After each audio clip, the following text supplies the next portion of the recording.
রাজ্যসভা থেকে ওয়াকআউট তৃণমূলের, বিধি ভেঙে প্রশ্ন। রাজ্যসভা থেকে ওয়াকআউট তৃণমূলের।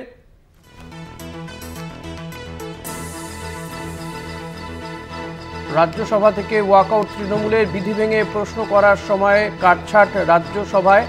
প্রাইভেট মেম্বার্স বিলও আনতে দেয়া হলো না। নিয়ম ভেঙে চালানো হলো স্বরাষ্ট্র মন্ত্রকের আলোচনা।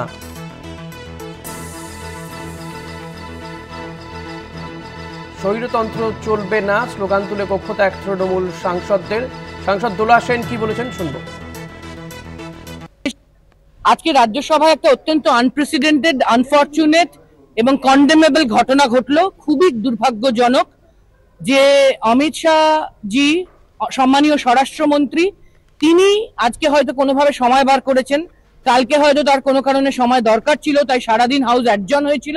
আর আজকে তিনি হয়তো সময় বার করেছেন, সেই জন্য রাজ্যসভায় এসে তিনি তার কারণে তিনি অ্যাভেলেবল আছেন বলে এই হোমের বাকি আলোচনাটা আজকে কোয়েশ্চেন আনসার সেশন বাদ হয়ে গেল 12টা থেকে 1টা, 2টো থেকে 4:30 যেটা বা 5টা যেটা প্রাইভেট মেম্বার বিল থাকে সেশন শুক্রবারে, সেটাও বাদ হয়ে গেল। কেননা অমিত শাহজি মাননীয় স্বরাষ্ট্রমন্ত্রী সময় পেয়েছেন। এটা কোনো ডেমোক্রেসি নয়, এটা অত্যন্ত অন্যায় কাজ এবং এটা কোনোভাবেই আমরা অল ইন্ডিয়া তৃণমূল কংগ্রেসের পক্ষ থেকে সমর্থন করি না। যার জন্য আজকে কোয়েশ্চেন আনসার এবং প্রাইভেট মেম্বার্স বিলকে বুলডোজ করে অমিত শাহজি হোমের আলোচনা করছেন। হোমের আলোচনা অনায়াসে সোমবার করা যেত। যখন কাল ওনারা হাউস অ্যাডজন করেছেন ওনাদের ইস্যুতে, তখন অবশ্যই সোমবারে আমরা হোমের আলোচনা করতে পারি। এ নিয়ে আমরা কথা বলবো। পলিটিক্যাল এডিটর আশিস চট্টোপাধ্যায় রয়েছেন আমার সঙ্গে। আশিস দা, রাজ্যসভা থেকে এই ওয়াকআউটের কারণ কি? আর শুধু কি তৃণমূল সাংসদরাই কক্ষত্যাগ করলেন? তৃণমূল সাংসদদেরই কক্ষত্যাগ করার খবর পাওয়া যাচ্ছে। যেটা ঘটেছে বলে বলা হচ্ছে সেটা যথেষ্ট ব্যতিক্রমী ঘটনা।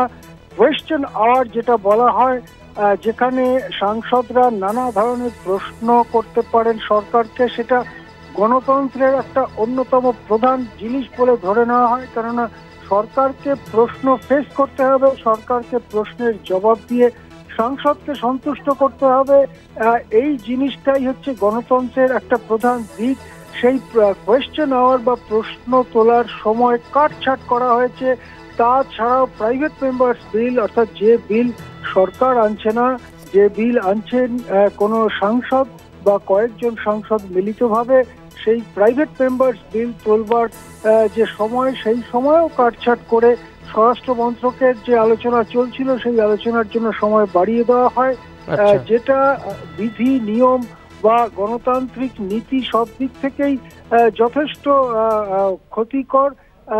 এর বিরুদ্ধে প্রতিবাদ জানানো হয় কক্ষের মধ্যে, কিন্তু প্রতিবাদকে আমল না দিয়ে যেমন চলছিল তেমনই চলতে থাকে রাজ্যসভা। এই পরিস্থিতিতে তৃণমূলের রাজ্যসভা সাংসদরা ওয়াকআউট করলেন।